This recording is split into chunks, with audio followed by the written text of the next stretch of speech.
IMP. He spitting that P to the IMP. Ain't nothing but pimpin' these days. He spitting that P to the IMP. He spitting that P to the...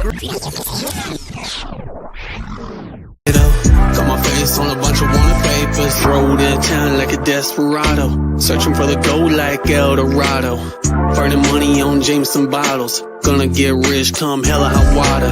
Ride for my gang all the way to hangman. Spirits in the sky, know that I'm never changing. I'm like a Charles Russell painting, I'll die in the West.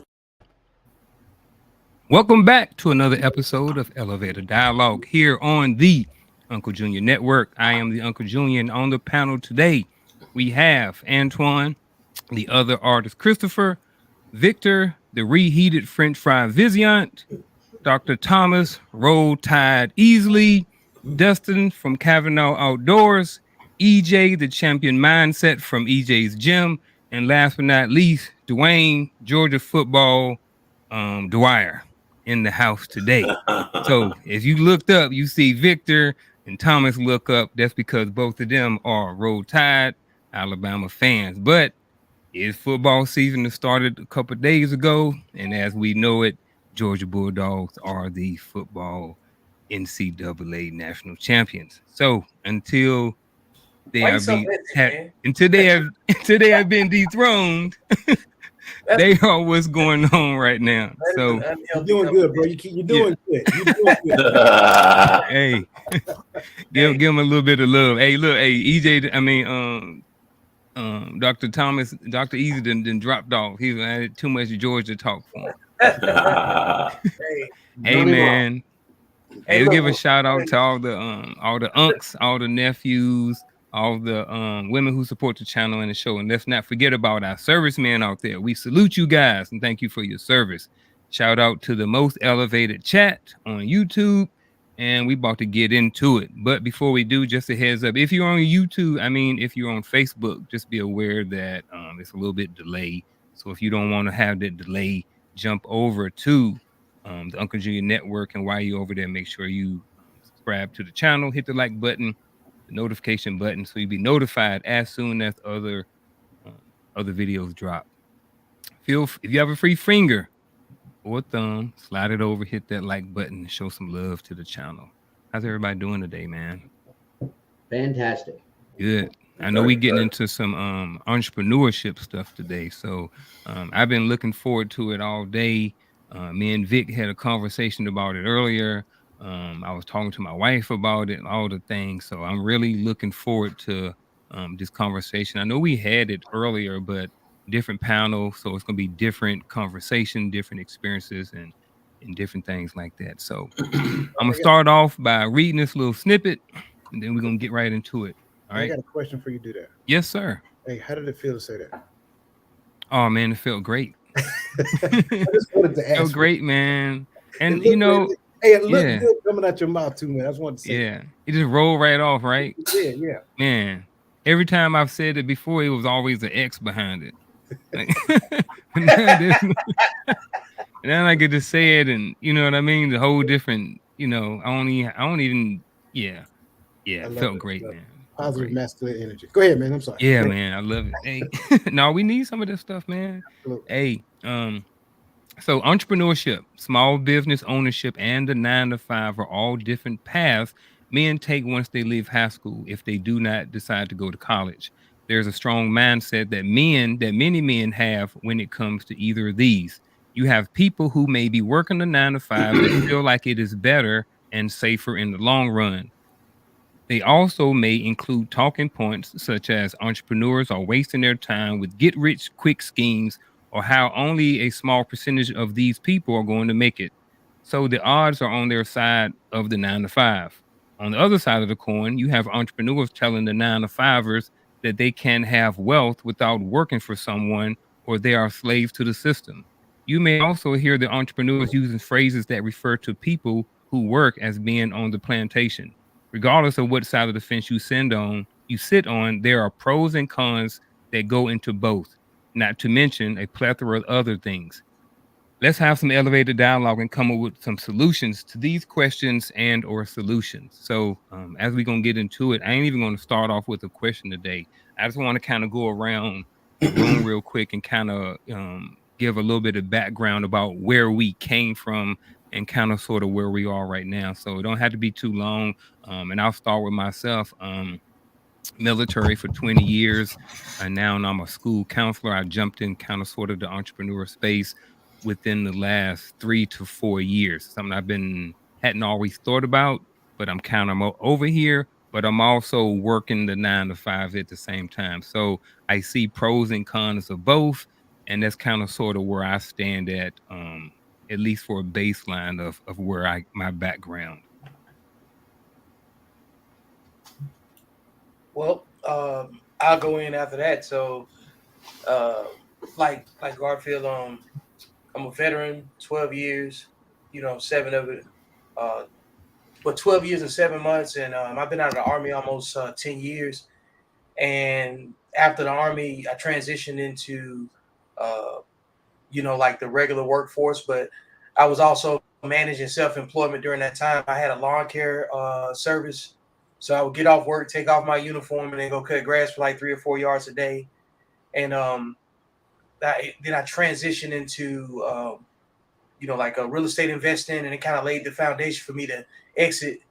And when something changed and, like my attitude towards work or thinking it's time for me to move on, I had something to kind of walk out into because I had already been working in an entrepreneur space while I was still working, I guess what would count as a 9 to 5, a salary job, So I'd say I've been in the entrepreneur space well over 15 years, though. I'm Dustin Kavanaugh. Nice to meet you guys. I own Kavanaugh Wholesale, which is a government entity, or it's a government sales entity. We sell or we supply the military. As I was a military veteran 10 years, Kavanaugh Wholesale supplies range supplies, targets, equipment, clothing, all kinds of other stuff to the U.S. government and military, or state and federal, local law enforcements. We are law enforcement agencies. I also own Kavanaugh Outdoors, which is my day job. It's where I spend all my time.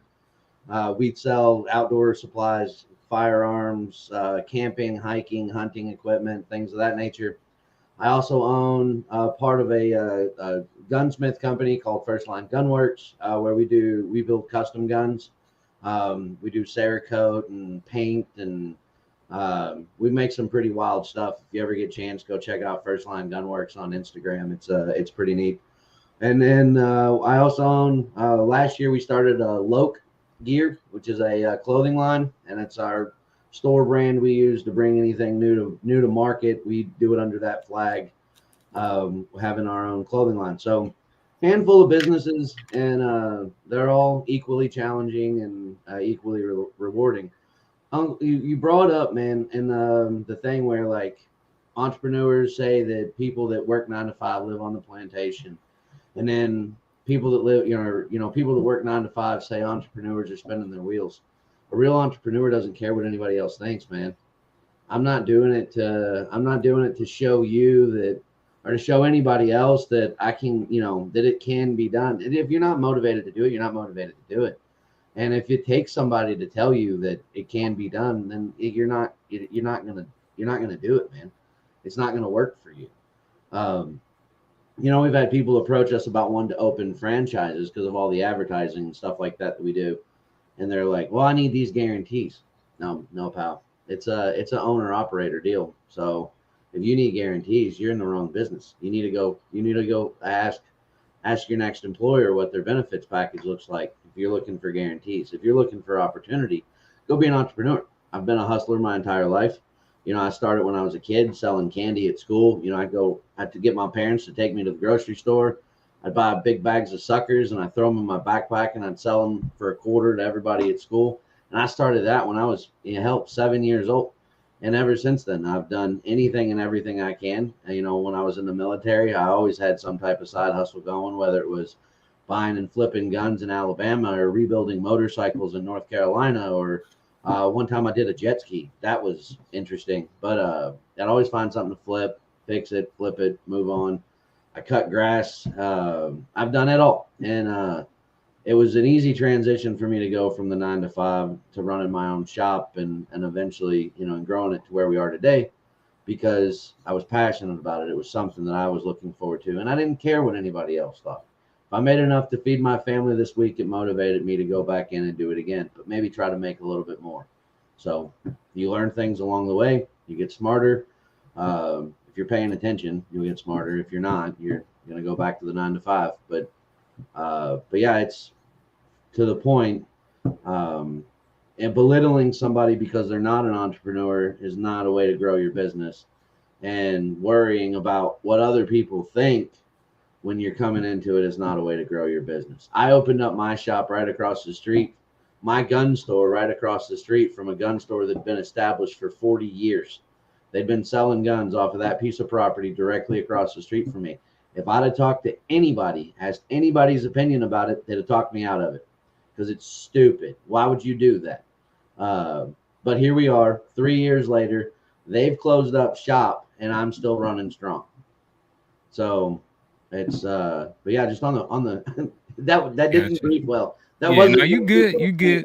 We just trying to set a baseline for where everybody's background. That's it right now. We're gonna get into all that stuff later on. But I'm sorry. Yeah. No, you good, man. You good. Go ahead, EJ. All right. I'm similar to you, Garfield. I come from the education background. I'm a former athlete, and I created EJ's Gym just strictly off of just the things that I used to do as an athlete, being a player, teaching kids movements and different things like that.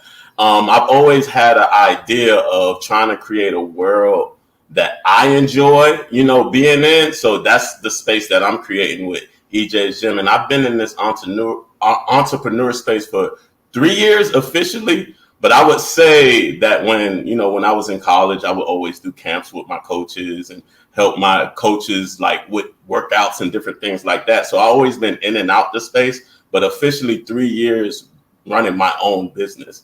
But I come from the education background, and just to keep it brief, I have a background managing a fast food restaurant. And like I said, teaching in the classroom. So I kind of combine all of those skills into what I'm doing right now. I like that. All right. What you got, Antoine?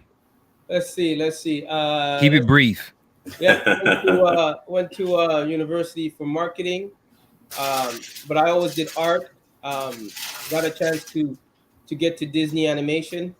Did Disney animation for 15 years.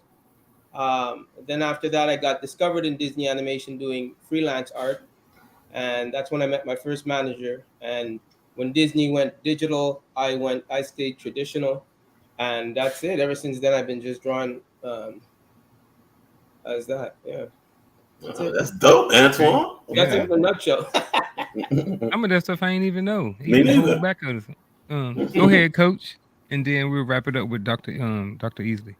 Yeah, so like most of you, my background started in the military, 24 years, retired in 2015. And then I got into government contracting. And once I got into contracting, I decided to finish my bachelor's in project management. But then after becoming, working in the role of project management, because it was just kind of natural, I was always a trainer. So I believed in and understood how to train people to move from a place of just existing to the place of actually excelling when it came down to certain things. And then I kind of got introduced to a certain group of people, the John Maxwell team. Then I became a certified speaker, coach, and trainer. And then I decided to kind of put my energy and efforts into being a professional coach, while at the same time continuing to be a trainer for the government. So I continued to train from the government side of the house, and then I kind of launched my business in 2017. So I was a professional and personal development coach since 2017. I'm sorry.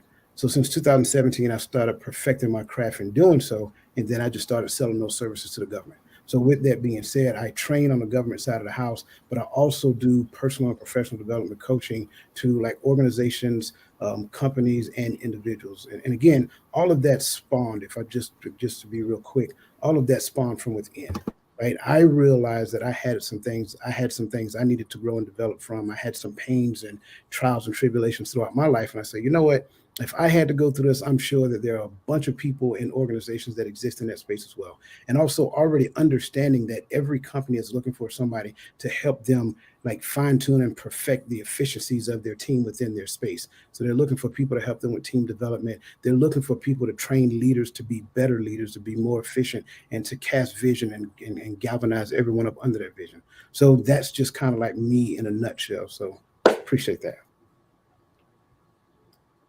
Wow. Okay. Well, No. hey everyone. Thomas Easley.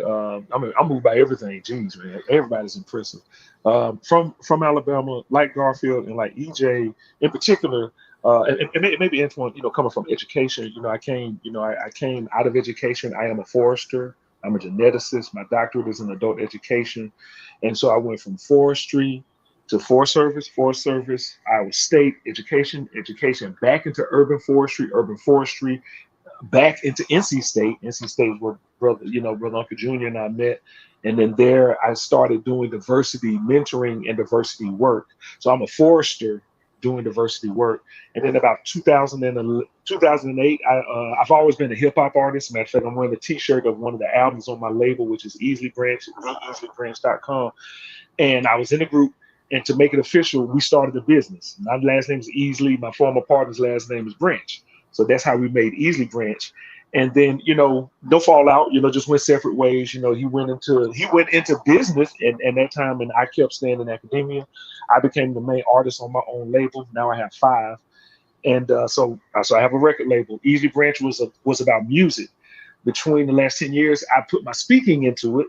Okay, so I'm known as a speaker, so I do public speaking like everywhere now. And then around 2016, I wrote my first book, didn't publish it until last year, and I named it My Heart for Diversity, which I should follow my homeboy Vic's example and keep it near me because Vic is always representing. Excuse me, sir. I'm sorry, Vic. I said sorry. I'm not paying attention. Excuse me, sir. And I published the book, then started my own diversity consultancy entitled it the same thing, My Heart for Diversity Consulting. And so now I work with, I need to talk to everybody here. I need to talk to you, Coach, in particular, but now I do, as a former federal government employee, I work with federal agencies. I work with nonprofits. I work with academic institutions. I work in the pharmaceutical industry now. I have done work with the military, but that's through ROTC when I was working at a university. Last but not least, I was at NC State. I was the first diversity director to the campus. At Yale, I was the first assistant dean of community and inclusion in the School of the Environment, but also on the campus to have that kind of position. And I'm blessed that we were able to make the change and do all the things that people want to do in DEI. So when I started my consulting company, it's not about theory. It's actually about what actually works. And so that's why I say I do diversity mentoring too. I tell people how to talk in meetings and help them to process. So that's what it is: business, music, speaking, book, and diversity consulting. Thank y'all.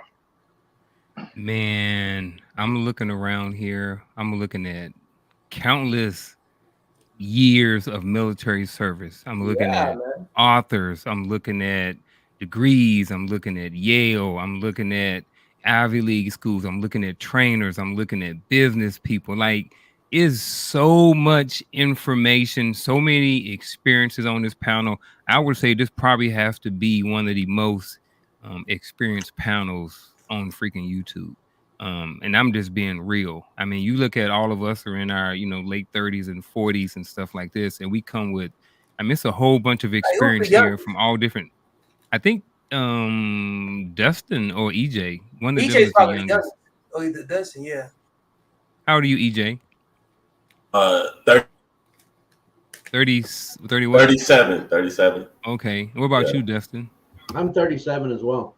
Okay. Oh, wow. You guys are the babies. No, you guys are the babies. At 37, you guys still come with a whole wealth of knowledge and information. You got educators, you got military background, you got ownership, like you own your own company and everything. It's like, man, like look, man, let's get into it, man. Hey, look, I don't even know where to start. I looked at my questions over here and I was like, based off of what I wrote down, these questions ain't going to do justice to what you guys offer and what you guys are bringing to the table. So let's just start off with this, man. I will start off with this. My transition is, actually, I ain't going to start there. I'll start with this. I grew up I only thought about the 9 to 5, right? I was just like, man, I'm just going to work, be in the army, do my 20 years, yada, yada, yada. I'm going to get out. I'm going to go get me another 9 to 5 as an educator for 20 years, kick my feet up, do my school counseling thing, and then I'm going to sit back and retire. It wasn't rewarding just working the 9 to 5 anymore. And I don't know if it was because I, became in my 40s or what. And then I started thinking, and me and Vic had a conversation, or we actually talked for over an hour today. And one of the things we talked about, one of the things that I brought up was that how it may be important, even if you want to work the 9 to 5, to still have something on the side.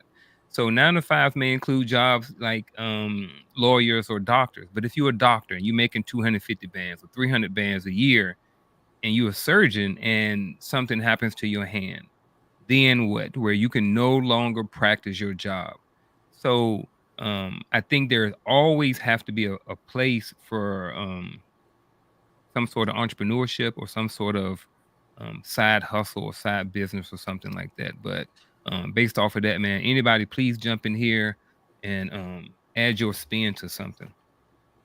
Man, I always prepare for the worst. You know what I'm saying? So nice shirt, by the way. Yeah, hey, I appreciate it. Like, hey, for those of you tuning in, you too can have one. We'll give you more information on where you can pre-order this. You know what I'm saying? Entrepreneurship. Hey, it will be in the link. You can buy it. He got his own clothing company. I feel like D-Wade LeBron on that one. You know what I'm saying? There you go. Appreciate it.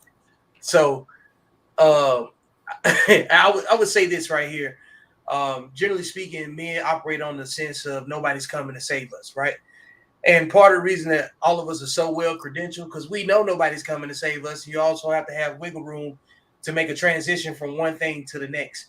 Because generally speaking, you don't move the way that we move without a contingency plan. And what's so interesting about everybody dropping all of their credentials and the credentials that we can readily, say right now, is that those are the things that we're not even good at. That's just stuff we've already done. You know what I'm saying? And we're just really taking the time to really talk about it. So I would say in today's socioeconomic landscape, you need to have a 9 to 5, a skill, and a hustle. So, like, if your 9 to 5 get turned off, that's outside of your control. But having a skill and putting that with some hustle, you know what I'm saying, that can create, you can go from an employment to a self-employment conversation, because regardless of how you feel about it, the numbers dictate where we're going to go. Economics dictate the zip codes, who you speak to, how long you talk to them. You know what I'm saying? If the conversation is about money or it's not helpful or anything to that nature. So you have to really have a knack in this type of society to turn the thing that you're good at into something that produces income for you. If you don't, you're going to wind up making somebody else rich and fulfilling their dreams while you lose sleep and never get to dream about anything. I'll jump in here real quick too, just to kind of build off of what Victor said. I don't disagree with anything. For us, when we were coming in and transitioning from, we started off as a military surplus business, kind of like warehouse stuff. We were buying junk off the government, turning it back out to the public market, and learning what products we can and can't do and what sells. And we started looking for replenishment, because the military surplus stuff wasn't consistent. So one week I'd have 800 of these things, and the next week a customer comes by looking for it, and we don't have it because we sold it. We sold out, and we can't go back for supply. So we started looking for what I called SSR, and that's scalability, sustainability, and replicability. So how easily is it to repeat it? Can we make it bigger? Can we make it smaller? And then the last thing we started, when we got into guns, and a lot of people were like, well, there's so many places around here that sell guns, and their prices are this and their prices are that. And I was like, yeah, absolutely, their prices are, and they can crush me on prices, but I can provide better customer service. That's the one area where I saw that all these stores were lacking. They may have awesome prices. They didn't have knowledgeable staff, and they had shit attitudes because they were just putting people in there, $15, $16 an hour. They're 9 to 5 in it. They're checking the blocks. So we developed a really stringent hiring process where, We vet our people for a long time to make sure that you are truly a subject matter expert. And then we just kill our competition with better customer service. There's certain things I can't beat my competition's prices on and still make money. But when you come in the door, we can definitely beat them in customer service. And that's where we win. And that's how we've been able to grow as fast as we've grown. Can I just say something real quick to Dustin in particular? Just like, I think that's there's something brilliant about, it's like accepting where your strengths are. Like, I just like the way you just broke that down. I just learned something. You know how you were like, they can beat us at this, but they can't beat us at that. And so you focused on that. And so I just wanted to just say, I think that was just, you know, like great. And I'm taking some mental notes on to make sure that I do that. Thank you. Yeah. And, you know, so being from the psychology background and you know, adult learning and stuff, you can find endless amounts of data that supports that concept. Best price doesn't always sell. There are going to be people that you can't break. It doesn't matter how nice you are, how clean your store is, how friendly your people are. They're looking at the dollar. But by and large, the statistics show that the dollar figure isn't what sells things to the mass population. It's value. And if you can show value, then you can own everything. Yeah, I agree with that. I say the same thing. Like when I say to anybody that's trying to get into the entrepreneur business, I was very comfortable at Disney. Don't get me wrong, I was comfortable. But I always wanted to do my own art. And I would say anybody that wants to do their own thing, listen, a job is a job, but a career is where you work towards, right? Just like if you have and your entrepreneurship is your career. That's a career. So your entrepreneurship is not like a side hustle that you want to pay for with a family, right? Because a side hustle comes and goes. But you should have a side hustle. I believe you should have a job, but that money should propel you to go towards your career, like what you really want to do. It should fund your passion, right? And what I recommend for everybody to do if they have a passion is that if that becomes your passion, then you can't have any distractions, right? You have to prioritize your goals. You have to, because remember, you're living on your own, right? You're paying your own medical, you're paying your own bills, you're paying your own car. There's no Uncle Sam to come save you. Unemployment is a different story when you're an entrepreneur. So I always used every job I had to fund my art, right? Because, you know, everybody would tell you art is known as a starving artist, right? But you're a starving artist if you're not good. That's just it, just like anything else. You can be a starving artist if you're not good, but if you're good, you get recognized. Just like if you're a lawyer, doesn't mean you're a good lawyer. It just means you're a lawyer. Doesn't mean you're gonna have your own practice. Doesn't mean you're gonna win cases, right? A surgeon is a surgeon with a knife. I just happen to be one with a pencil. That's me. So I would say if you want to get into the entrepreneur, talk your shit, Antoine. Have a job. The job is only there to, like I said, to fund your passion, your career, what you want to do with it. That's all it's there for. Don't look at it as a cushion. It's not a cushion, because, you know, people say there's a rat race, there's this, there's that. Listen, there's a rat race in everything you do. Somebody always wants your position. Somebody always wants your clothing. Somebody's always going to knock it off, right? But what separates you from them is that little niche you have. There's a lot of great artists out there, but they just don't do what I do. But there's a lot of great artists out there, right? You may walk into a gallery and see a line on a wall and say, that's just what floats your boat. But then you look over to the left and you say, well, that floats my boat even more, right? So art is not Antoine, who's the best artist you know? I don't have a best artist. I thought you was going to say you. I thought you said you was the best. I thought you said that before. Man, I set you up, man. It's funny. You set you up. Ask me that. Now he want to be modest. Any other time, you know what I'm saying? Like, I set you up, man. I thought he was gonna say himself too. Yeah. He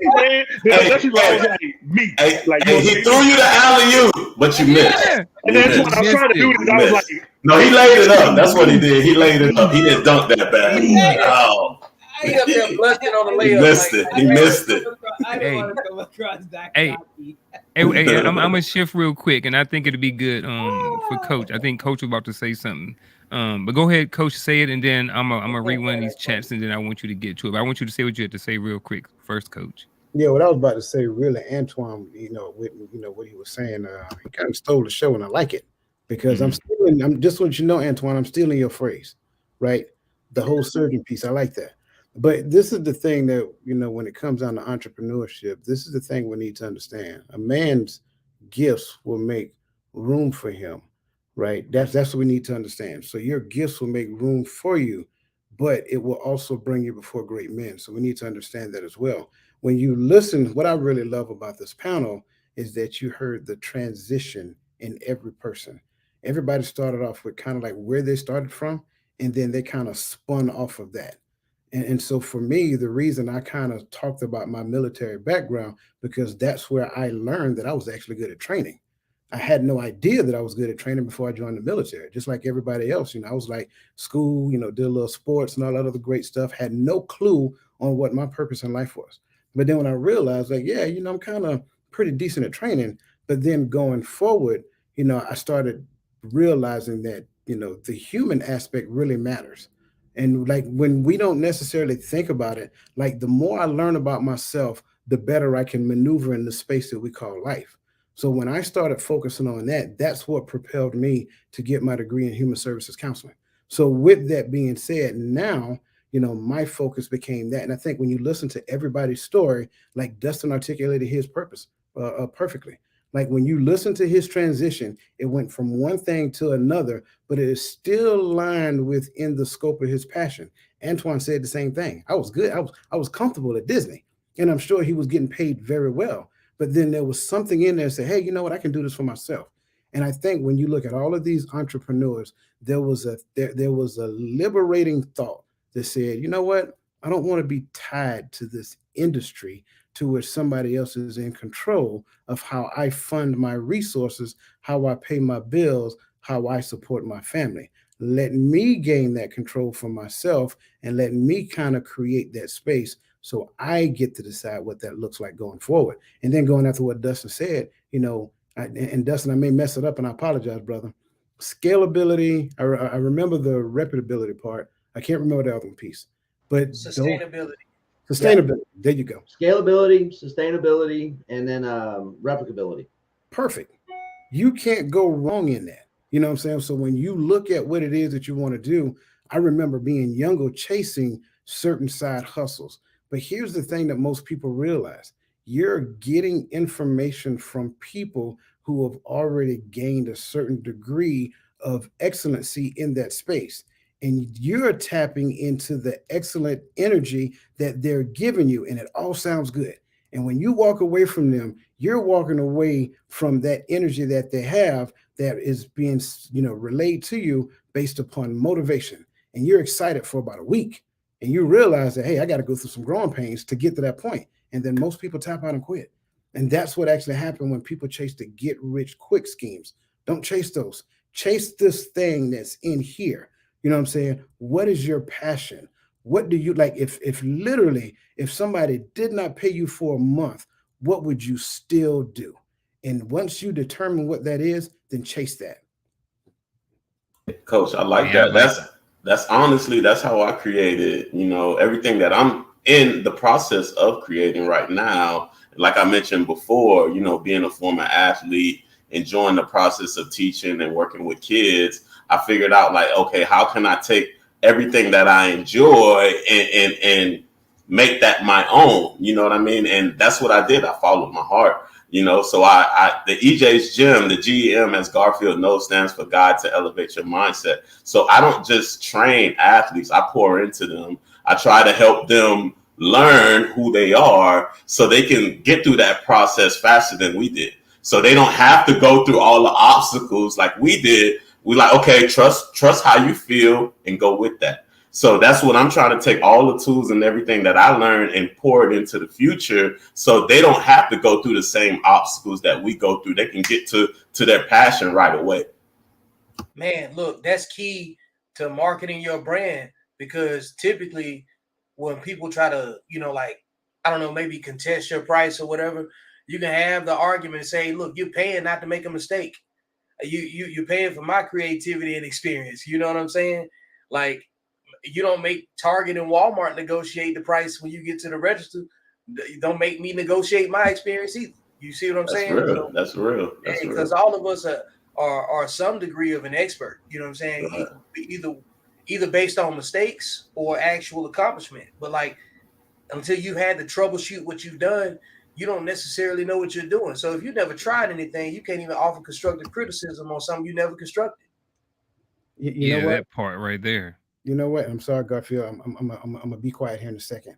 No, go ahead. This is the other piece, because Vic, you mentioned brand, and I'm glad you did, because this is the thing that most people who want to be entrepreneurs make a mistake at. First, they go into business and it's all about the product. Let me market my product. Let me market my product. The product, the product, the product. Stop. The product is not the brand. You are the brand. Once you understand that, then you'll market yourself. People buy from people. Not now, don't get me wrong. There are some people who buy stuff simply because they need it and they go look at the reviews. But here's the reality of the truth. The reason why Chick-fil-A sells chicken sandwiches is because they treat people like they're people. That's just it. And they actually got good chicken. I'm just gonna be honest with you. But that's look, I don't even eat Chick-fil-A, but I go in there for the French fries and the service. Man, no waffle fries be banging. But go ahead, Coach. My bad. Hey. You good. But that's the key. And Dustin hit the nail on the head. Yeah, our prices may not be cheaper than everybody else, but we kill them with customer service. They come to see Dustin because Dustin treat them like they're people. And he probably know how to connect with people. He know how to talk to people, makes people feel valued in that space. That's the thing that sells your product. I'm not that good at it, but I hired people that are really good at it. Hey, that's what you got to do. Cows to sell chicken. That is true too. Hey, I want to jump over there. I want somebody to comment. Just to shout out to Chris. He can't come on tonight. He's doing some other things, but he said you all make me feel like I'm so far behind in life. No, I know being in the military, and kind of coming out of it. And I think me and Vic kind of mentioned it today. I kind of felt like that too, because it's like, I wonder if jumping in the entrepreneur space in my 40s, because I have a lot of life experience, I have a lot of information and stuff, but I wonder if sometimes it causes me to second guess things. You know what I mean? Versus if I was young, uninformed, I'm like, oh yeah, man, I'm gonna do this. Yeah, put the money. Yeah, $100 on black. You know what I mean, or whatever. You know what I mean? So I'm, speaking about being at the roulette table. So it's now, and I'm a little older, and I got into the game so late. I wonder if I'm, doing right by taking my time versus second guessing myself about a lot of things. But I kind of want to get it to Chris. I'm like, bro, you're not far behind at all, man. No, we are where we are, but I definitely want someone else to jump on this. I would say their own story. So you can't look to your left and your right and be like, well, I'm not where they are, because you're not writing their stories, you're writing yours. So just keep writing your story. Chris is what, 40, about 42 or 40. If I'm wrong, Chris, my bad, man. Or you could leave a comment or something. Leave your actual age. But Chris he was, be about 41 or something. So he's early 40s. So I want to go ahead. I was just gonna say, just to echo what what you just said. One, I'm impressed with everybody on this panel. My mom was an entrepreneur. My grandmother was an entrepreneur. My grandma had 3 businesses. My mom had one very successful clothing business, and I worked in it. But I actually went into entrepreneurship out of necessity, technically, because while I started the music, I wasn't making any money at first. I won't front. I wasn't. The speaking was doing something. I kept my job. Okay, I kept my y'all say 9 to 5. I was working 8 to 8. So I need to talk to y'all. And I kept it. And I did, and I started doing the business. And as the business grew, something happened. And I don't know if y'all experienced this. It seemed like jealousy started happening. Like when people started seeing what I was doing, especially at work. I was at work on time, stayed there longer than everybody else. And then on the weekends, I would just go make, like some, just go and make some money. Last thing I'll say, starting my diversity consultancy, which has really just been a blessing and a fortune just the whole time. That was a necessity. When I left Yale, I was a finalist for 6 VP positions. 6. Multiple interviews, all 6. And I was like, oh, okay. When I didn't get the job, But when a couple of them became clients, that's when I was like, oh, wait a minute. I can make more money doing less. And then that's when I stopped fighting it. I'll admit, it's like that's when I stepped out. I was like, you know what? I think I can do this. Technically, I have to because I don't have a job, but I can do this. So I just, but curious, like, like, did that happen to y'all? Did you experience that? Like you launched it. Vic, if you talk, you solid, brother. Just want to let you know. But like, people came at you, bad energy, and you just trying to do your thing. Yeah, like, one thing I started noticing is when we're talking about transition from being employed to self-employed, I want to capture where we are right now because we only one step removed, maybe a couple of steps, you know what I'm saying, just depending on what it is. Most times, most entrepreneurs were, like you said, already 9-to-5 employees or a mixed bag or whatever. But I want to capture a couple of things to go back and touch on the point that Dustin made. It doesn't matter what anybody else says. It's because really it boils down to how successful you want to be, because that determines what type of entrepreneur you are. See, there's some entrepreneurs out there that just do enough to keep the lights on. There's degrees and there's levels to this. And then there's some people that do it to build opportunities for other people, which requires a little bit more effort, a lot more sacrifice, a lot more implied conversations, holding the phone, a lot of texting, a lot of emails, and just relationship building. That's the part that a lot of people don't understand.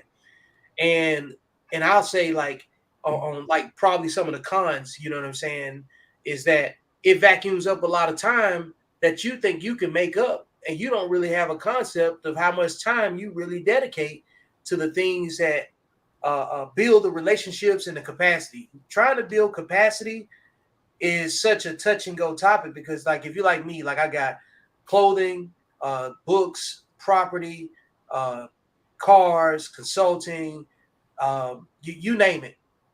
If everything goes the right way, one thing can make all the others take off. But if you don't have it set up the right way, you can't take full advantage of it. So you got to be careful about how much you market, and you got to, show some patience, because it's real easy to get inundated by what you're doing.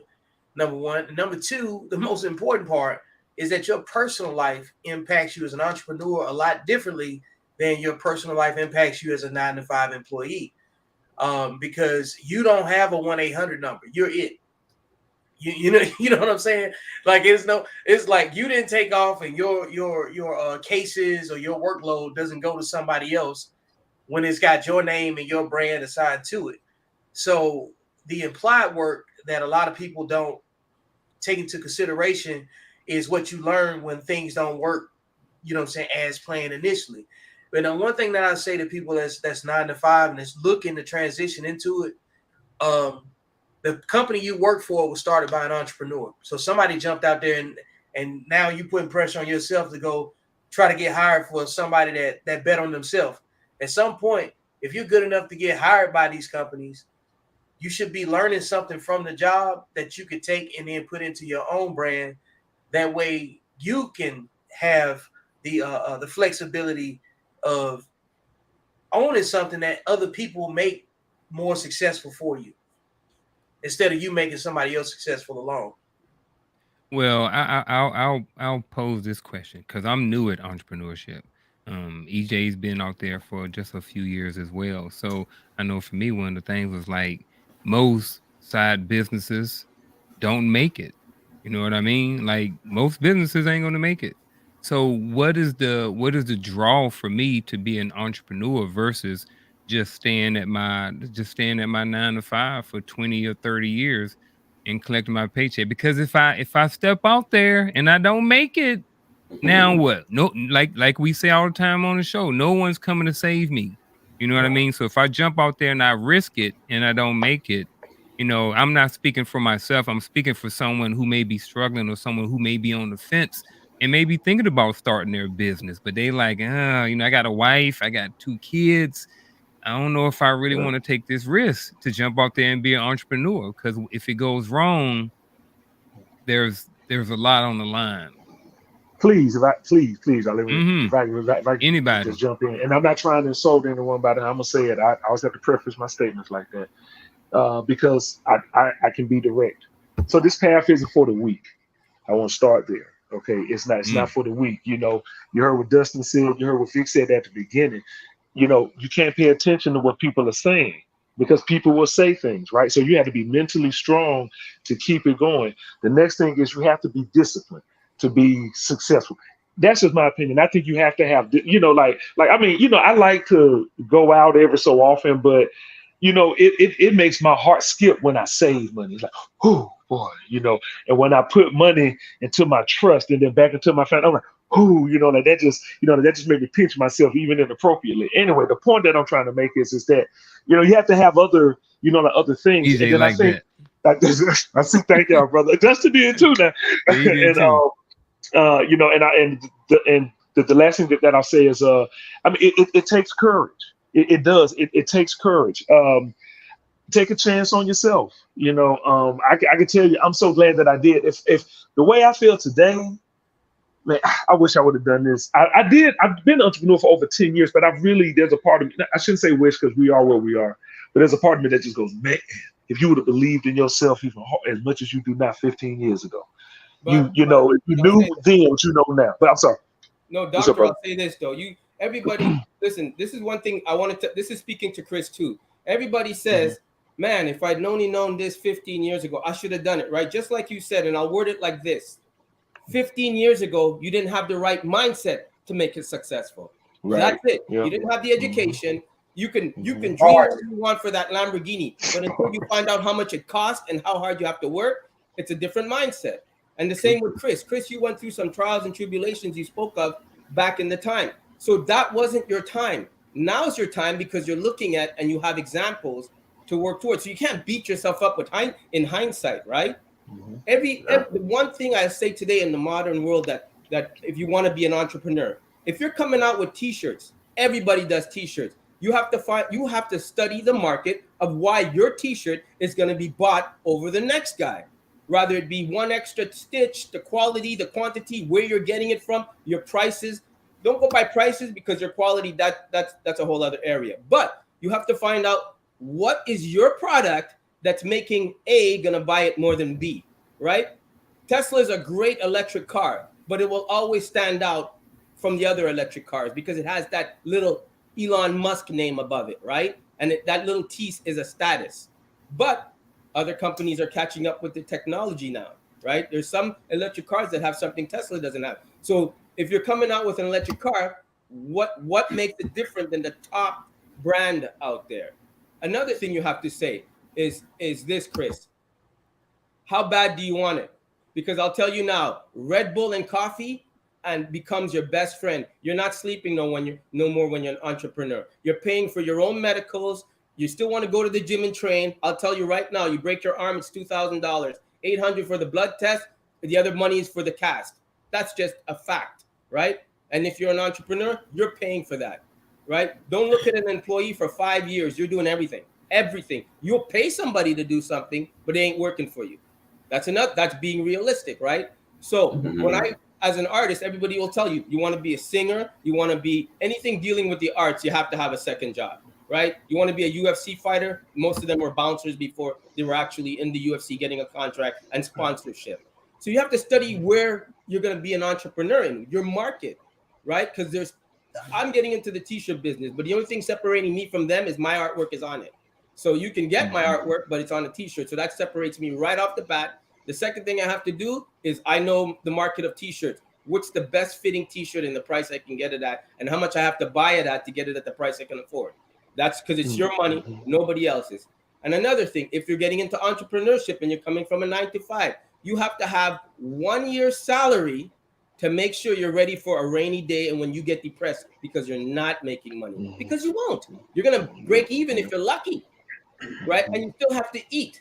Now, if you're a married man and you want to do a side hustle, this is the best advice I can give you because my brother did it. He said, brother, I did not sleep. I worked when my kids were asleep on my side project. And everything after I paid for all the bills is the little portion I took to invest into what I needed to do, right? So it's not an easy thing, but you have to be passionate about what you're doing. Not because you like it. I don't care if you like it. Is there a market for it, right? Because you can have greatest idea, but did you study the market of where you're going to put it? And I want to disagree with Antoine. Really So- want to disagree with you. So here's the thing too. Like after you said, you know, like being passionate about something, this what we talked about being purposeful. You know what I'm saying? Like being purposeful in what you're doing too, because you know if you're gonna go at something full fledged, if you don't look like you believe in it, you can't expect anything.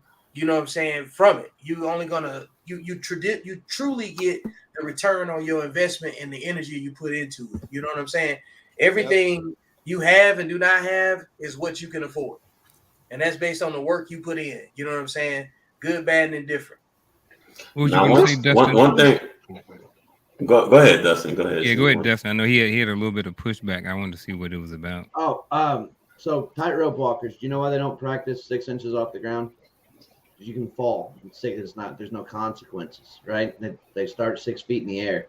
So if you fall, it's going to hurt, right? So there's consequences for what it is. Well, if you're going to start your own business and there's no consequences for your failure, then what's to stop you from failing, right? If you're not out anything, if you're not passionate about it, where you're gonna lose a part of you if your business fails, then what's to stop your business from failing, right? If you're not passionate about it, there's any number of things that there's 8 billion people on planet Earth. There's any number of things that other people are doing. We're all just recycling the same ideas at this point. So to say that I don't want to go be a plumber in this market because there's already another plumber, that's a bad. You've already failed, right? I'm going to go be a plumber in this market because I can be better than that plumber. I can do it better. I can be more efficient. I can develop systems. I can do these things, and I'm gonna go do it and watch me win, right? The other thing, unmitigated. Everybody wants to be like, well, I'm looking at all these other entrepreneurs, and they're just constantly working on their business. They're constantly doing these things. They can never come out. They can never do this stuff. Unmitigated growth is chaos, right? So you can't just lightning shot and do everything right and have everything done. So make sure that any effort that you're putting into your business is quantifiable and qualifiable effort. Do good things. You're gonna find a lot of in any industry, especially with us with sales. There's like, oh, we could sell a ton of those, or we could sell a ton of those, or we could sell a ton of those. By the time it's all said and done, I've bought all this kind of product that I have no way to advertise. I have no way to market. I have nowhere to put it. No, we don't want to do that. So we want to control our growth. We want to control our excitement. We want to control expectations. And as long as if you can make those sacrifices and understand what it is that you're actually trying to go, never losing sight of your end goal, then you're good. But the people that are in your ear, like, oh, there's somebody else out there that's doing it, get them away. Money's infinite, right? Money's absolutely freaking infinite. I don't need all the customers. Take good care of the ones that I have.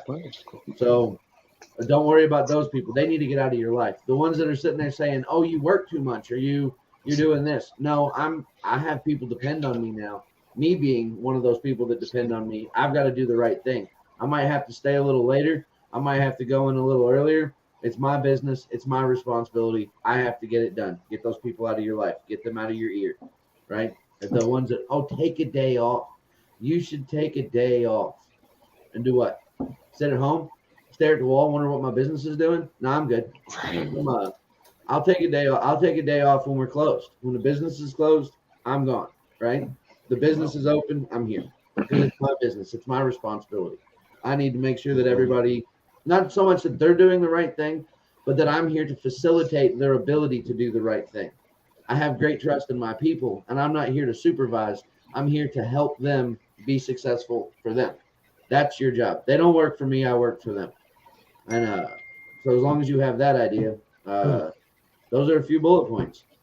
I want to talk about the military thing real quick. And I think everybody in here that was prior military, if I'd have started this business at 22 when I entered the Army, we'd have been dead in a month.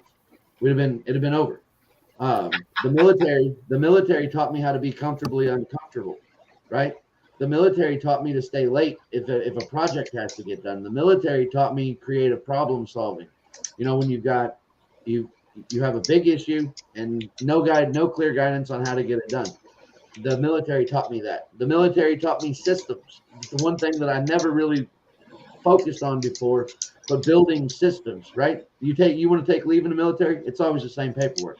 You want to get a promoted in the military, it's always the same paperwork. You want to do anything in the military, there's paperwork. And if with my business, by creating systems that were still replicable, part of that R that we talked about, SSR, now other people can do things that I don't have to be there for to supervise, because it's not my ideas anymore.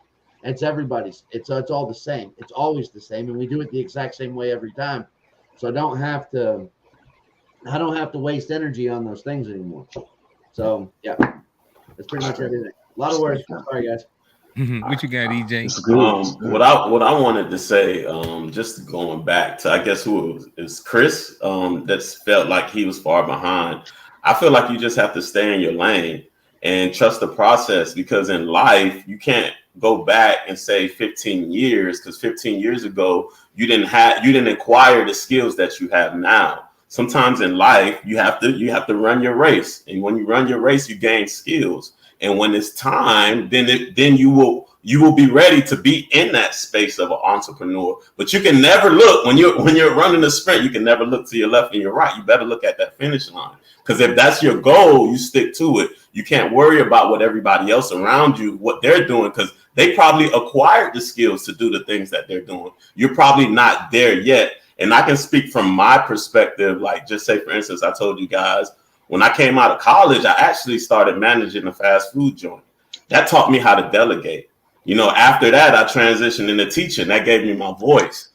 From then on, I've always been a coach in between. So now I know how to manage a large group of people where I can run football camps and I can do different things like that. So sometimes you have to go through and run your race in life and gain your skills. And then when it's time for you to do whatever you need to do, you'll be ready to do it. What you get, Dr. Easley? Yeah, and thanks again for all of the wisdom.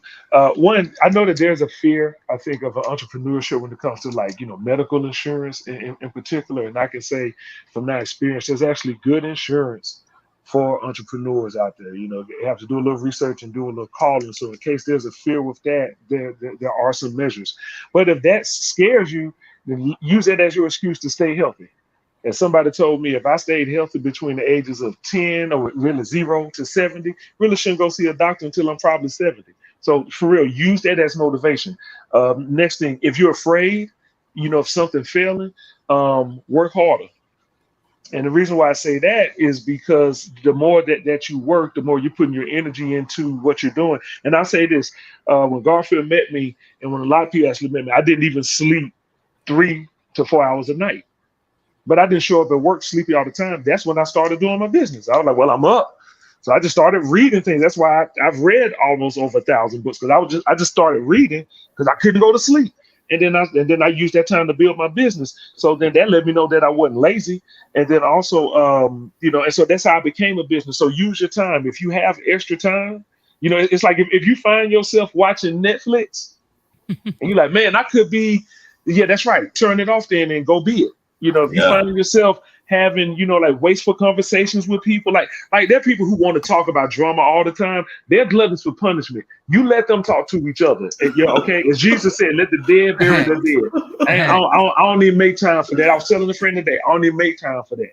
Okay. Yeah, I'm about building. If you want to dwell in the past, hey, it's millions of people back there for you, but it's probably only hundreds up here where we are. So I just wanted to close with that, and I respectfully say that, to anyone, and because that is with true respect. And I thank you all, because I've learned from everybody. And y'all are the bone. And people have to lose this mindset that, there's nothing wrong with failing. There's nothing wrong with failing. Failing tells you what you did wrong in your project. No, I tell you that. Look, people need to understand. You have to. You're not perfect. There's no such thing as it's going to come out and it's going to make tons of money. If you fail, you find out what you did wrong, because you're not going to find out if you start making a little bit of money. No, you fail, you find out right away why it's not there, why it's not happening. There's nothing wrong. And if you're scared to get into entrepreneurship, don't do it. Don't, because you know what? You are going to fail, and you're going to have those crying nights. And you have to man up and go, okay, I wanted this. And if you believe in your product, great. Now you got to get somebody else to believe in it, because you can't do, they're not paying for it yet. You're paying all the issues with it. So you have to be prepared, and it's okay to fail, because that's when you know what you did wrong. I wasn't a great artist in the beginning. I had to see, oh man, this is oil paint. I don't even have enough money. $10 a tube? Are you kidding me? Fuck, I need 40 colors. Do the math. You have to dig deep. And I always say, if you're in a 9-to-5 job, at least be in the best position of that 9-to-5 job so you could do other things. Because if you're a supervisor, you get to leave a little early if you need to. You get to call the shots. You get to come in late and nobody's watching you. So if you're going to be in a 9-to-5 job, be in the best position of that 9-to-5 job. So it allows you the flexibility to do other things. That's all I'm saying. Because you're not looked at as much. The only piece of people you got over you is the president and vice president. You know what I mean? Like, that's what I wrote my book at work. and it's fun. It's funny you said a lot of things that I created at work too. And before I sign off, just to piggyback off of Antoine, is I use an acronym for FAIL, first attempt in learning. And I always, like, when I was teaching, and because I worked in the special education realm, that's how I would get my kids going. And I always talk about riding a bike. You know, that's your first attempt to learn. You'll fall, but then what did you do? You got back up. So I always put that down. And as an entrepreneur, I think I have it up somewhere on one of my walls. I need to go find. I keep it up there so I can see it fail. First attempt in learning, because it will happen, especially when you're trying something new. It's your first attempt at it. So you have to keep going if you really want it.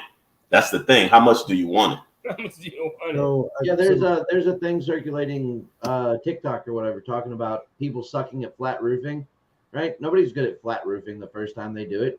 You got to do it, and then you learn something, and then you get better at it. That's it.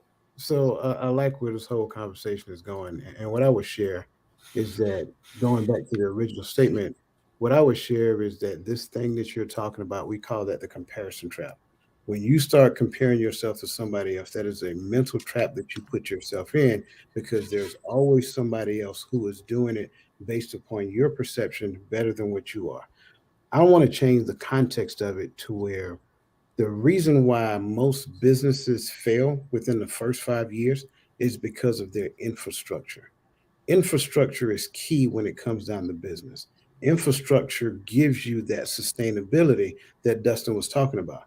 This is a relationship conversation, by the way. The reason why people fail at relationship is because they don't have the infrastructure, right? So when I put enough of the right stuff into this, I now have the infrastructure to sustain that. Same thing when it comes down to business.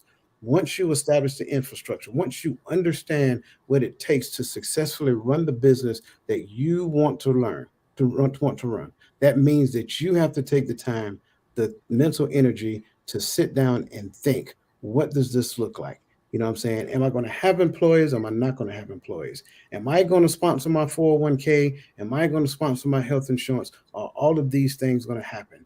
And then once you come up with that, you have to devise the plan. You should not be executing a business if you don't have a good business plan in writing. That is probably the first thing that you need to do before you go out there and do anything. A lot of times, in writing, absolutely. A lot of the time, some of the biggest issues I've seen is the first thing that comes to a person's mind is, I want to go out there and make money, make money, make money, make money. There's nothing wrong with making money. But the question is, do you have a plan for the money when you make it? I don't take 100% of my income. I only take 33% of my income. The other 66 is devoted to business operations and paying bills. That's it. 33%. And you'll be surprised if I tell you what my income was off of my business. Based upon what I bring in, because it is really pretty, it's hilarious. So when you understand these things, you have to have the infrastructure already in place that says, this is what's going to happen. I think Dustin mentioned the process, or it was either Dustin or EJ. I apologize if I got it wrong. You mentioned the processes. Processes are keys, right? Because what we understand is, if you have a process in place, you can now start talking about risk management. I can't even talk about risk tolerance if I don't have a risk management plan. What happens if this goes wrong? What happens if that goes wrong? What is the trigger that shows me when this goes wrong? Yeah. These are all important things to understand. Antoine mentioned, hey, you might want to look at having a year's worth of salary laid out. When he said that, I could almost hear the air being sucked out of the room for wherever you are listening to this. Do not let that deter you. If you have a 9 to 5, you can, like EJ and Vic talked about, you can work your 9 to 5, or like Dr. Easley said, his 8 to 8. You could work your 9 to 5 and still on the part-time begin the process of constructing the infrastructure to your business. Get a business plan. Find out who you're going to have as an accountant if you're going to go that far. If you know, for me personally, I advise against getting a homeboy hookup when it comes down to managing money. I prefer to pay somebody to do that. That way I have an audit trail I need to go back to whenever something goes wrong. Those things are important to understand. The question is, how serious are you about being your own boss? Entrepreneur is about leadership. The first person I need to lead is this guy. Once I understand my gaps in leadership, I work to perfect that. Why? Because the exposure of my gaps in leadership will literally exacerbate when I go out there and hire another person. Because I promise you, people will challenge you when it comes down to leadership. You have no idea. They're going to need time off. You know, they got to take the kids to school. They got to go do this, anything under the sun. So if you're going to run a business that incorporates some more than somebody else, in other words, if you're going to have people that you pay, what you're going to end up having to do is create an infrastructure. You're going to have processes in places, and those processes get you along the lines of what we call critical thinking. You can't even talk about creative thinking until you can actually execute critical thinking to identify problem sets. It sounds like a lot, but it's really not a lot, because you don't eat a cake all at one time. You eat a cake one bite at a time, and that's the key. Yep. If you guys needed a context definition to sustainability, Coach just broke it down for you. That part, right? Yeah, like, man, this thing is really just about, you know, just deciding like what you're good at and what you're not, and being willing to take a step back. And even as a leader, the most impressive thing about a leader is knowing when it's time to be number two, or knowing when it's time to take your face off of it, knowing when it's time for you to put your energy on another element and let somebody else bring new eyes into a space too. Because the part that EJ talked about when he worked at fast food, I had a similar transition too at one point. Like, I worked fast food when I was like 18, you know, but some of the multitasking and management elements come from doing the actual work and seeing how it works. So I agree wholeheartedly when EJ was talking about that piece. And then when you throw in some military experience, and depending on what it is, you know, you start gaining a lot of tangible experience that you can apply to something that you probably already have as a skill, and it enhances it. So, and you got to have some creativity. You know, that's one thing. If you're not creative, you're going to have a tough time. Like, in general, life is hard. Life is hard when you got less resources. Life is hard when you have more audacity than discipline. Life is hard when you have audacity over discipline. Yeah. Hey, I'm stealing that. Break that down real quick. Break down. I know what it is, but I just want other people to hear it. Audacity over what? Over discipline. Like audacity over discipline. The evil Knievel entrepreneur method. like the audacity. Like for instance, right?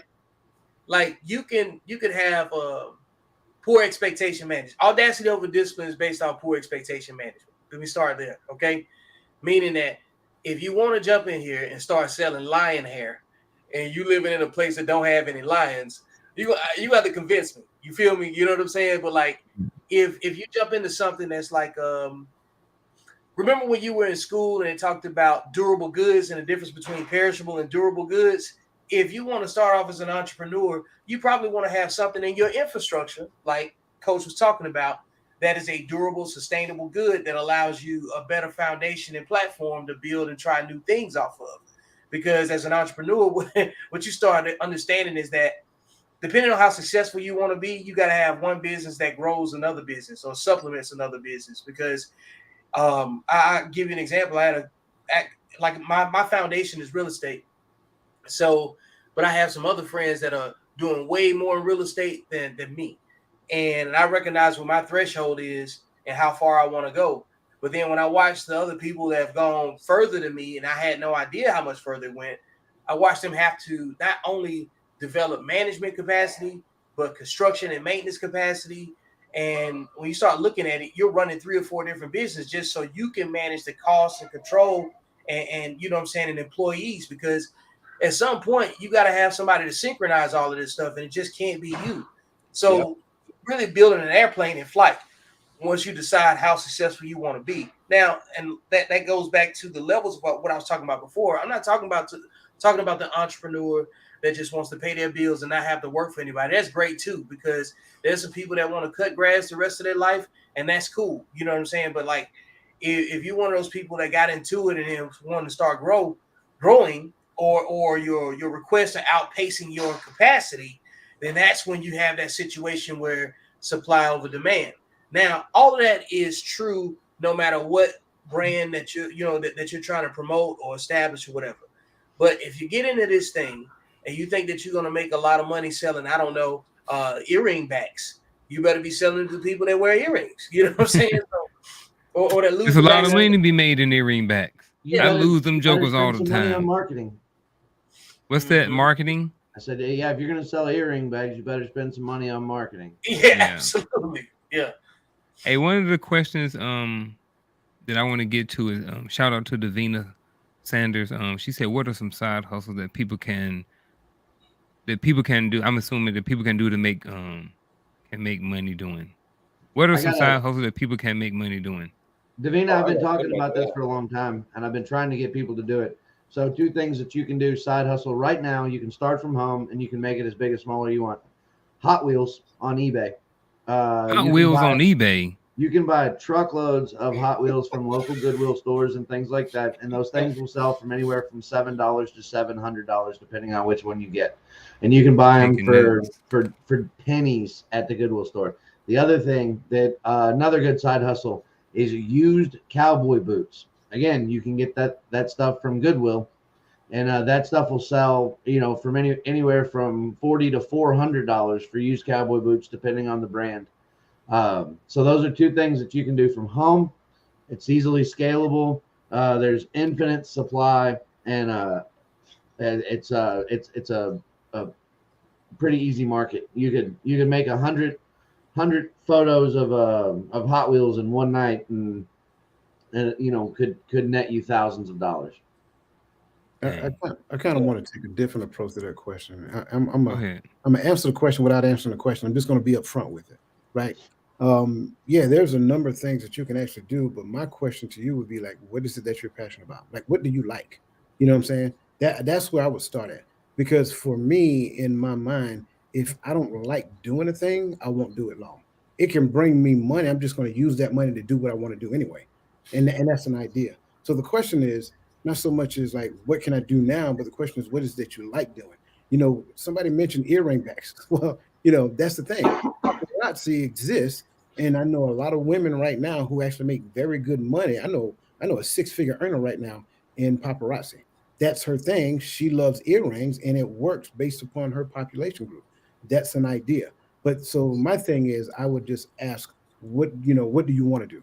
What calls you? Like, what is the thing that you find yourself attracted to more times than not? Is it traveling? Well, there are other means to do that. You can actually have a home-based travel business if that's what you want to do. Use that to fund what you really want to do. Take that, spin it, and then later become a travel consultant where you actually run your own travel agency. That's an option to do. But you learn all of the perishable skills by, embedding with this already pre-established travel businesses. So again, my question is, what is it that you're passionate about? What is the thing that's calling you? What is the thing that you can see yourself doing when you sit alone in the dark? I think that's the answer to your question. You can only hustle what you're good at, because you need talent plus a skill to create a hustle. You know what I'm saying? So you can have a talent, but if you have, if you have a talent, but you don't have a skill in telling someone you have a talent, then you don't get anything out of that either. You have to find a way to create an enhancing a characteristic to either your skill or your talent. Like if you have talent, you better make sure you have a skill to go with it. If you have a skill, you better make sure you have a talent in at least explaining what you do, and also have a product. something that you can demonstrate the effectiveness of. You know what I'm saying? So there's a mix in which I talk about the creativity. And if you can go back and look at a few of our other shows, we always say the same thing. And well, one of the things I like to repeat is this right here. You cannot reverse engineer your dream without a skill. You know what I'm saying? Because you can't even put it together without a skill, you know? And we have to start thinking about engineering the outcomes that we want. How do you want to retire? Start seeing it from the end and working your way backwards. And that's the thing about being an entrepreneur, is starting at the end and working backwards. You have to be bold enough and brave enough to have enough equity in your situation to affect the positive outcome. And if you don't have the work ethic behind it, your skill and your talent won't supplement your side hustle. Your side hustle is just another small element and ingredient into making yourself more successful as a self-employed individual. Another thing I would say, who was it that asked that question again? Sorry, I didn't see who asked that question. But anyways, another thing that you guys have that's so powerful in the modern world is you guys got the internet. You got YouTube. You can literally type that into YouTube and tons of ideas will come up and one may trigger you. I met this girl that her side hustle, because she knew so many people do nails, but nobody has the little design that goes on top of the nail. So she found a company that actually just makes the little design that thousands of manicure pedicure places buy from. So she started selling those little designs that they just place on top of the nails and glue. And she went to all these individual nail places and started becoming her own little distribution. Next thing you know, they started emailing her what they need. Apples, some wanted pears, someone, all these crazy designs. And she found that out from the internet, YouTube, even Google. You can literally, you have the power of the internet in front of you. The second thing you got to realize is, okay, if you want to know what a good side hustle is, the first thing you have to ask yourself, how much money do you have to invest? Because it's going to cost you money to get the product, right? So you have to ask yourself, what's a side hustle? Right, great. How much money do you have to invest? You want to get into t-shirts? Okay, you need, for a good price in a t-shirt, it's going to cost you about 30 to 40 dozens to get it at an affordable price that you can resell it. So that's another thing. How much money do you have to invest in a side hustle? So make sure you have that secure before you start going online and trying to get all these, ideas, because YouTube is a powerful thing. I mean, I found my t-shirts that I need to buy on YouTube that I was like, oh, okay, cool. I didn't know about that one, So I definitely recommend that. Because also a reason, like what's the end goal for wanting the side hustle? Is it to fund another project? Is it to pay off bills? Like knowing the why would, give me a little bit better. I would be able to answer a little bit better. You know what I mean? Some side hustles, but knowing why, because one of the things you can do with side hustle is simply work extra hours on your job. You know what I mean? You may not want it, you may not like it, but you're doing that. And I some of the things I wanted to talk about real quick before we roll out is, some of the 9 to 5 jobs that I think that people could also be having side hustles and side jobs with. But one of them is like, when you're into those spaces like plumbers, electricians, like a lot of these guys get trained, a year, 18 months, 2 years, don't have to pay a whole lot of money, not like compared to academia when it comes to the training and stuff that goes along with it. And then, if you're a plumber, you can always have a side hustle. Every house, for the most part, most houses in America need plumbing and need electrical and need HVAC. So all of these jobs provide, great income for men or whoever. And at the same time, you can transition those jobs into owning your own business, owning your own corporation or whatever like that. Even as a teacher, I'm in education. I work with teachers and educators all day for the last 5 years. And I see a lot of entrepreneur opportunities there, especially when I hear teachers and people in education um, discuss the salaries and how overworked they are with the pay. And I'm like, you guys been a teacher for 10 years, 20 years. You guys have so much information. You guys can write books. You guys can create courses. You guys have the information. You know what I mean? So that's something you can do is use the skills you've learned on your job to create something else. Like if you're a teacher, maybe you can create a curriculum or a course or something like that. If you're a plumber, you can go out there and you can work side gigs as a plumber. So for me, those are a couple of things that people can do for side hustles, is work extra hours or do more with the skills you already have in your current job.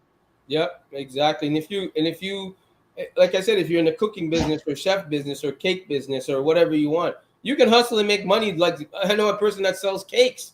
I mean, their cake is original, but they'll hustle. They'll put. I saw the notice on my door and other doors, and I finally caught up to her and I said, "What do you do with this?" She goes, "Oh, I bake cakes for my home." I'm like, "Everything?" She goes, "Yeah, birthday cake, cupcakes, you need it, fresh." And I'm like, "Oh man, that's pretty cool." And she goes, "I sell it the same price as a grocery store, but I'll just bring it. It'll be individual. You need a birthday cake with a name on it, right here." I'm like, "Wow, that is smart and it's so cool." And she'll deliver it to your house. You don't really have to go nowhere. She'll set up the time to deliver it when you're coming home from work. I thought that was so cool. I was like, wow, okay, she's making money, right? So think about it. There's so many ways. It all depends on what your passion and what you want to do with it, But like I said, just make sure you have enough money to invest in it, to do it, so you could get started right away. As far as side hustles go, I wouldn't get involved in anything that, if you were to take off and get successful, that it wouldn't be something that you'd be passionate enough about to do full time. Yeah. So, like you can make money painting houses, but if you hate painting, then what? Yeah. You're like, hey, we want you to paint these 300 building apartment complex, and you like, I'm just doing this, you know what I mean? I'm just trying to make a little extra money. I'm talking about 10 by 10 room. I'm just here trying to patch this place. I'm not trying to take on a multi-million-dollar contract. Hey, Coach, I'm sorry, Victor. I gotta say this to Coach real quick. Does nobody else find it hilarious that it used to be the way that you had to travel was you had to have a travel agent, and then all these web pages come up and everything like that, and they flooded the market with so many web pages trying to get rid of the travel agent that we're back to needing travel agents again. I don't know. The irony didn't escape me, and I thought it was cool that Coach brought that up. Yeah, that is true. Man, the whole cycle of where we are right now is that we've lived long enough to gain skill and experience to be able to see that there's a clock that we all are on when it comes down to what type of fulfillment we want in life. And that clock starts when you start recognizing that nobody's coming to save you. And you realize that you've been operating on somebody else's time to somebody else's benefit. And you start figuring out, like, I've been going through a lot of emotional, torment from my job. Like, if you're taking stuff home with you and it's affecting, like your mood on a regular basis, if it takes your energy before you even get a chance to commit to it, at some point you got to decide if you're going to live with the complaints or do something about it. And if you're going to do something about it, it's going to require skills, going to require a certain level of situational awareness. It's going to require you disconnecting and then connecting to new information. It's going to require you rearranging the way that you absorb information too, because this isn't about whether or not the information is there. It's about how do you apply it after you learn it, because all of us are students of life, at a minimum. You learn some stuff, you bump your head, and then up to a culminating moment, you live in your feelings until you understand the facts of life. Then the facts of life require you to apply what you've learned and make the pain count. If you make the pain count, you'll find your passion, you'll find your purpose, and then you'll make the necessary adjustments that it takes for you to transition from employment to self-employment. That way you could be in the space where you can become whatever you want to become. Because if you accumulated the resources and you got it out of the mud and you got it out of the journey, you created the journey, that's your intellectual property. That's your way out. That's your white squares lighting up on the path like Billie Jean, man. You know what I'm saying? Don't nothing feel like it until you do it. I want to say that in advance because those are my final thoughts before we go around, because I know we don't have much time. Yeah, we close up the final thoughts. We hit Dustin, Antoine, and Coach, and then we're going to be out of here till next week. Man, it goes by fast. That hour and a half. I know, right? Right. Time flies when you're having fun. Having fun when you're having flies. That's a good one. Great show tonight, fellas. Yeah. Everything. I think we helped a lot. I'd like to think we helped a lot. Also, Dustin, hey, son, shout out to Son Oracle in the comments. He says, "What's in that large case behind Dustin?" It's a secret. My secrets are so big. I got to keep them under lock and key. Hey, he also said, shout out again, to be successful at anything in life, you have to be self-motivated and driven, especially if you're an entrepreneur. So cap it real quick. I'll try to be fast. Be realistic with yourself. Be realistic with your expectations. Work hard, but don't overwork yourself. Make sure that you're doing everything that you're doing is building towards something better, and don't get distracted or discouraged. It's easy to do both.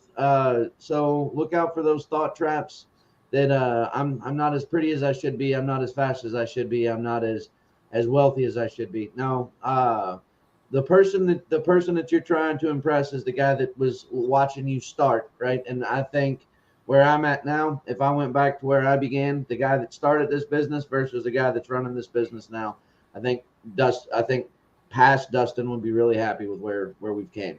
So drive on, make good choices, and be good stewards to one another. And that's the best I can say. Like it. What you got, Antoine? I would just say, like I said, and I believe in that. Make sure you have a full-time job to support what you want to do on a side hustle. And if you want, and remember, it's just a job getting you to your career. If you want to start entrepreneur into what you want to do, make sure you at least have the money to invest into what you want to do. Don't go borrowing before you even start it. It's not worth it, because you'll be paying back because you're not going to make money from your first getting off the ground, right?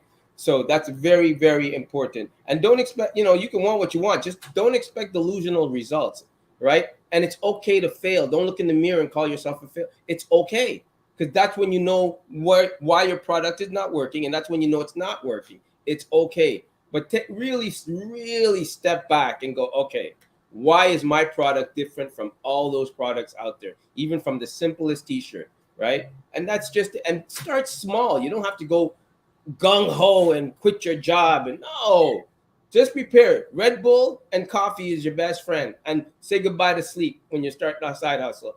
Not a side hustle, I'm sorry. When you're going towards your goals and you're starting your entrepreneurship.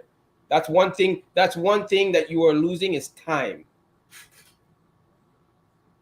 And last but not least, the beast is unleashed. Coach Dwayne. Yeah, I don't know about the beast part. Couple of things. Beast. Good beast. What law are you going to use that's going to help you get to your version of success? Are you going to implement the law of sacrifice? The law of sacrifice is huge. So what are you willing to sacrifice today for what you want tomorrow? If you don't actually have a good understanding of what sacrifice really is, then you probably are going to struggle to get to the next level. And another thing I want to leave as well is that if you want to go fast, go alone. If you want to go far, take someone with you. So if you're just looking to become an entrepreneur for what you can gain out of it, I think you're going to miss the big piece of entrepreneurship. The key about being an entrepreneur for me is that I learned so much about myself during this journey. It was impossible for me not to reach out to other people and say, hey, let's partner together and do this. Let's collab on this thing and do that. Like, who can you don't do the MC Hammer thing, right? You ain't trying to take the whole neighborhood, right? Find a few people. That's funny. Find a few people. I'm just great analogy, though. Find a few people who are like-minded and really want some more out of life, and see where they are in their journey, and then be like a personal mentor to them to help them. After you get to a certain degree of success, be like a personal mentor to help them get to where they're trying to go to as well. I love that. Hey, I'm gonna piggyback off of that too with my last little final thought. It's the same thing. Like that's why this panel is here today. You know what I mean? Men of shared experience, different experiences in general, like-mindedness. We don't agree on everything. We agree on some things, but that's what makes it great, is that we come from different backgrounds and different cultures and different experiences, and single, divorced, all of these different things, which is great. So I appreciate all of that, man. Next week, anybody who's we'll be back next week. Next week, the show is we're gonna finally get over to accountable masculinity. We got natural masculinity, protective masculinity, respectable masculinity, and also healthy masculinity. So we'll be talking about all things masculinity next week, especially accountable masculinity. So thank you all to the panel members. I appreciate everyone who was here today, shared your insights, shared your thoughts, all of those good things. Thank you out. Thank you to the Most Elevated Chat on YouTube and all of those good things. So last but not least, thank you all who tuned in today. I apologize. On the live show, make sure you hit the subscribe button on your way out the door and check out the other videos on the Uncle Junior Network over here on YouTube. We are out.